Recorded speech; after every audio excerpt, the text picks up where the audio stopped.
Hi అందరికీ. సేమియా సగ్గుబియ్యం పాయసం తయారీ విధానం అయితే చూసేయండి.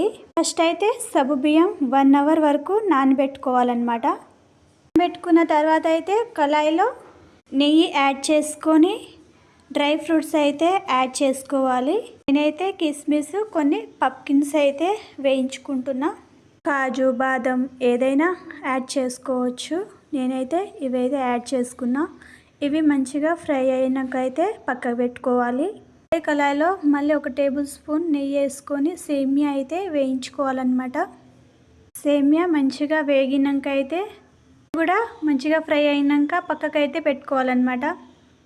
కళాయిలో సగ్గుబియ్యం అయితే యాడ్ చేసుకొని మంచిగా అయితే కలుపుతూ ఉండాలి, లేకపోతే అడుగు అంటుతుంటుంది. కలుపుతూ ఉండాలన్నమాట. అవి కూడా మంచిగా ఫ్రై అయినాక అయితే దాంట్లో 1 కప్పు పాలైతే యాడ్ చేసుకోవాలి. దాని తర్వాత 2 గ్లాసులు అయితే వాటర్ అయితే యాడ్ చేసుకోవాలి. ఎందుకంటే సగ్గుబియ్యం మంచిగా ఉడకాలి కదా, మళ్ళీ కలుపుతూ ఉండాలన్నమాట. అడుగు అంటుతుంటుంది కదా, అందుకోసం అయితే కలుపుతూ ఉండాలి.